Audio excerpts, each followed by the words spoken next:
I'm Enoch Burke, and this is the XXXY Files, a series of messages, podcasts and videos from Evangelical Alliance Ireland on sexuality and gender, helping and equipping Christians to hold and share a biblical position with clarity and love. And this is file number 11, How to Establish Precedents for Christian Freedoms and Rights. Last week, we were discussing what to do when our Christian values and beliefs come into conflict with LGBT and gender ideology in the public square, and particularly in educational settings. And as we said last week, it's quite likely that court cases may be needed to establish the rights of Christian believers, both students and teachers, to maintain their values and principles within the educational system. For those who are caught up in such legal proceedings, this can be extremely upsetting. Christian young people go to school or college to get an education. Christian teachers enter their profession out of a desire to bless young people. No one is looking to be a defendant in court or to be vilified in mainstream and social media. Yet many of the rights we enjoy for both Christians and non-Christians were established by legal precedent. Test cases often provide a legal foundation that then influences our understanding of what behaviour is acceptable and unacceptable in wider society. There are three vital questions we should ask about any test case.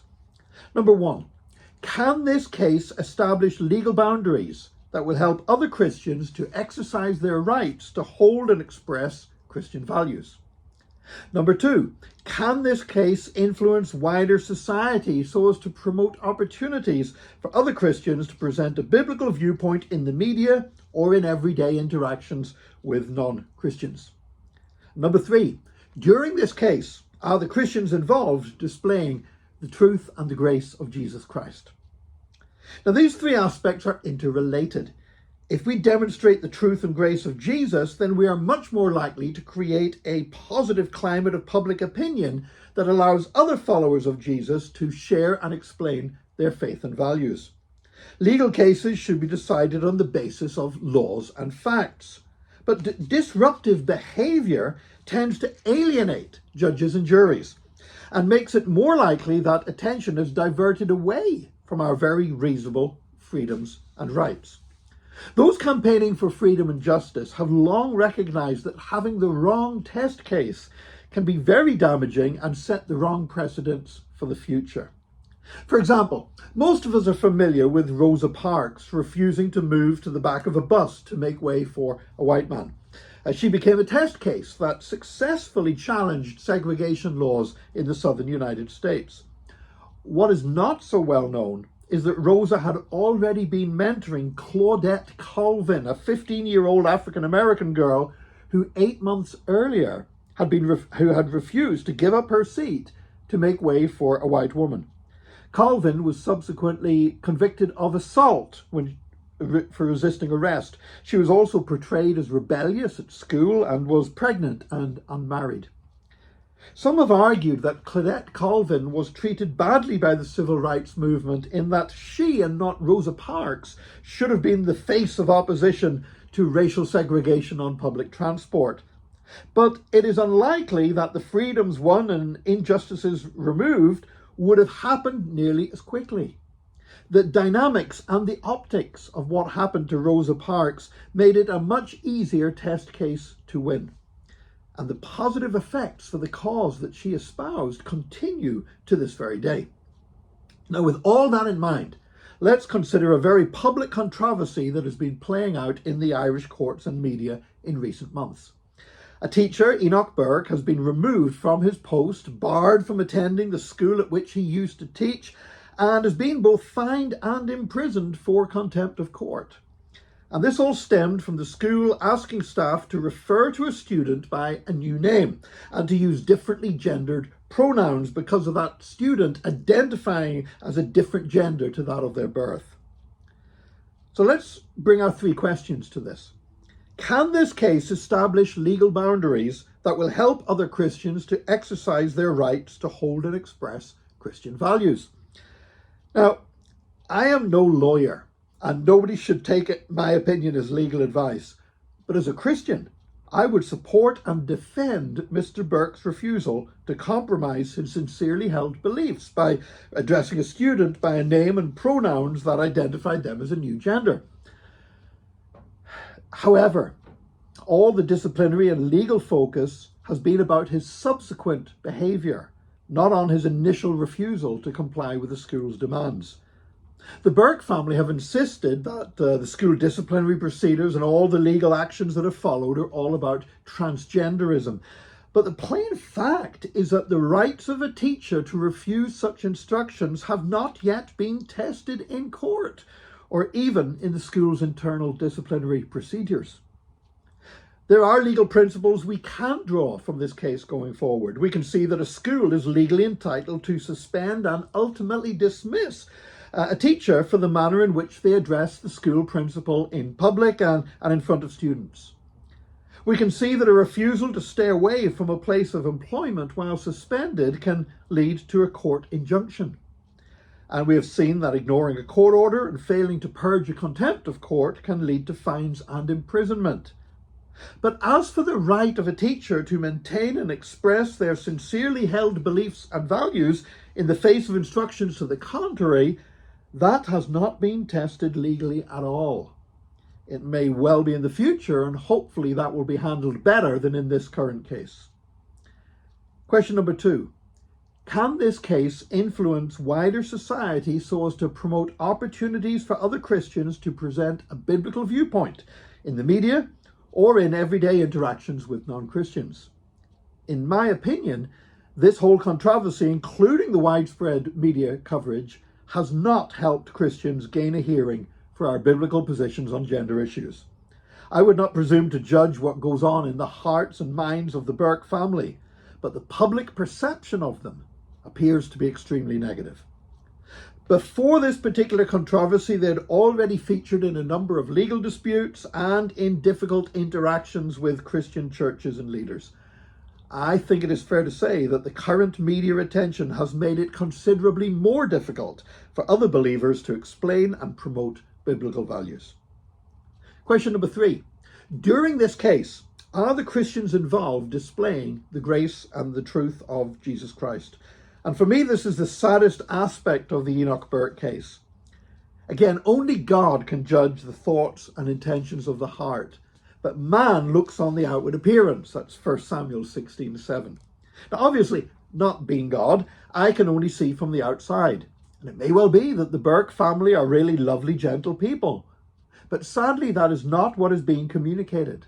Looking on from the outside, there appears to be little of the truth or grace of Jesus Christ on display to a watching world. I have zero interest in engaging in controversy with the Burkes or about them. But I do find this whole situation to be very saddening indeed. I want the people of Ireland to see the beauty of Jesus, and this case hasn't helped.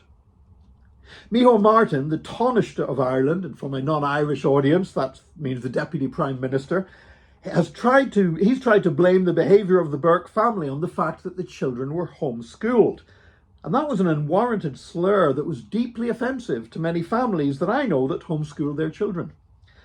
I would suggest that a deeper problem is not the lack of relationships in a school, but the lack of relationships in a church.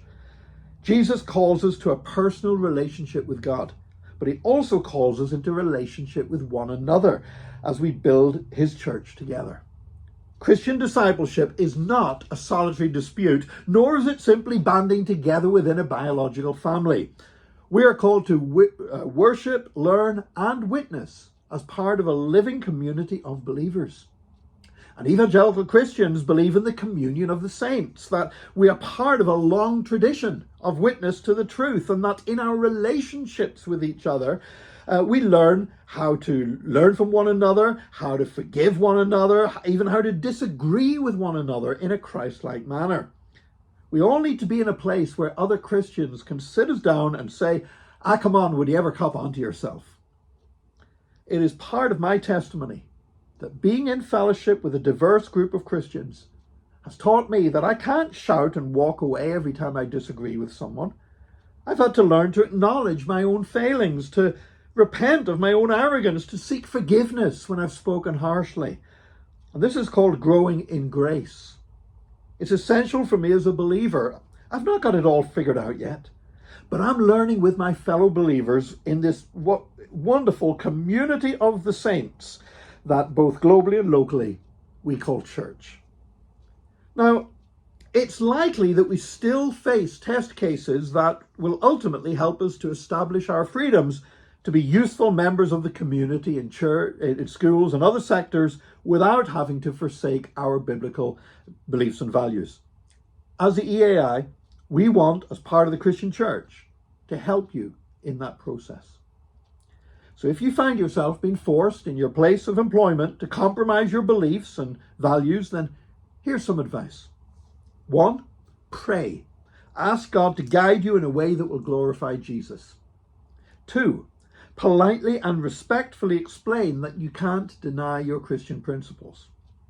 3, follow all your employer's procedures as regards grievances, discipline, and conflict resolution.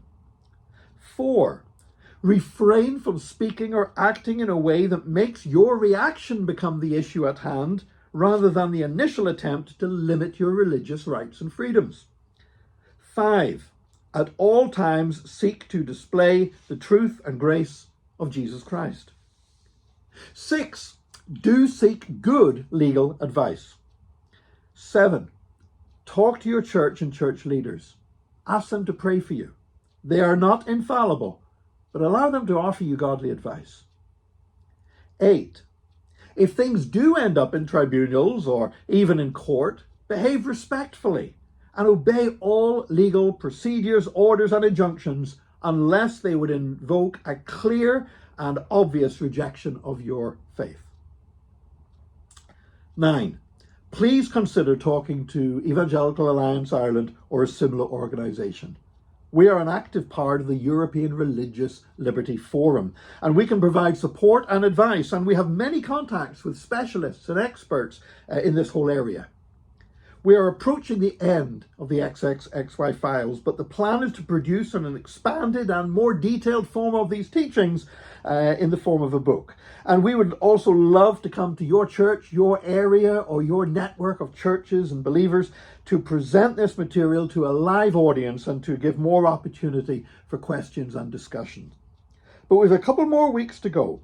Next week, we're going to be addressing the issue of conversion therapy, including the proposed legislation currently being considered by our politicians. So do join us next week for episode 12 of the XXXY Files. And do feel free to get in touch with me at nick@evangelical.ie if you need something clarified or have a concern, a criticism, or a word of encouragement. God bless you.